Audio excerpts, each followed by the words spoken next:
Ek dink ons gaan hierdie twee bome nou pragtig kan vergelyk, die boom van die lewe teenoor die boom van kennis van goed en kwaad, en ek wil graag hê jy moet sommer wegtrek en dan verduidelik jy vir ons bietjie meer van die boom van die lewe. Ja, want ons is so op die boom van kennis. As mense wat al sê, as hulle maar net verbygeloop het. Die boom van die, kom ons kyk na die boom van die lewe, die naam sê alles.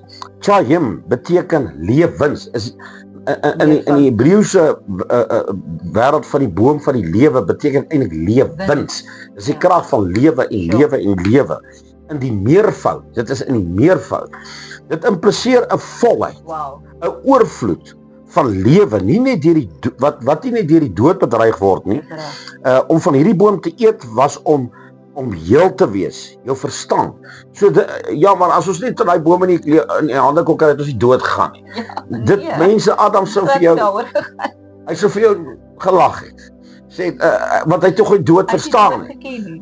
Hy sou gesê, so ek bly nou lewe oor die boom. Ek het so iets gehoor, maar hy sou vir jou geantwoord, dis goed dat ons dit so sê.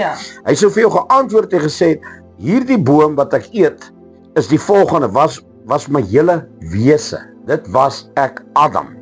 Dit was Eva, sy sou ook daarvan geëet het. Hy sou vir jou gesê, dis my verstand. Dit is my gees.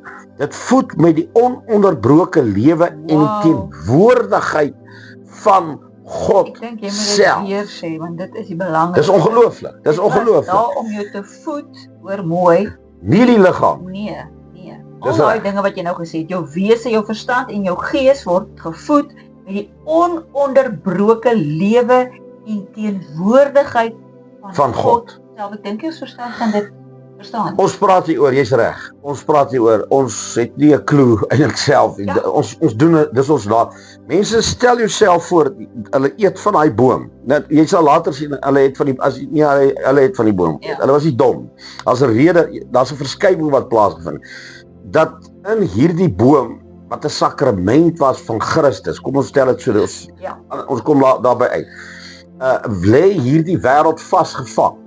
En daai lewe gaan nie om jou maag vol te kry en jou te laat goeie dieet en nie. Elke keer wanneer daai boom deur hom manifesteer, is dit die, ek wil amper sê, the gateways, wat die godheid, eerder deur hom laat werk. Dit het meer, hy was die output van God se wêreld, van God se stelsel.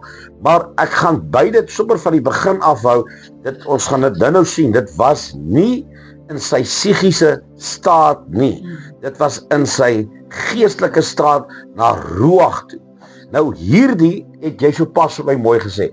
Ons verstaan dit nie. Paulus het in Korintiërs 2 het hy dit vir ons probeer verduidelik. In Filippense praat Paulus en hy sê, ek het alle ander inligting en goed as drek beskou om die kennis van Jesus Christus te kry. Hierdie manne het 'n obsessie gehad om uit te vind wat was die krag.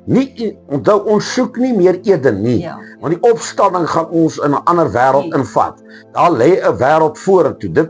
Maar daar was vermoëns. Ons praat, ek wil dit net regstel, baie ek self glo nie om na Eden te verwys terug nie, rakende die tipe kaliber lewe, die weelde en die plesier nie. Nee, dan is jy materialisties.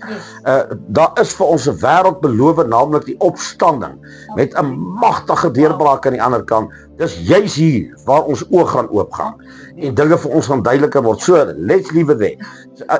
Die Eden self het God verskyn. Dit is 'n ander wêreld. Maar ons praat van vermoëns. Dis belangrik, die vermoëns wat Adam en Eva in daai tuin gehad het. En weet jy, dit sal God behaag as jy reeds, ons gaan dit in die woord bewys, as jy reeds nou al dit in die hande. Daar's 'n stuk van hierdie koek wat die Here vir jou nou al wil gee. Absoluut. Hy wil dit nou al met jou deel.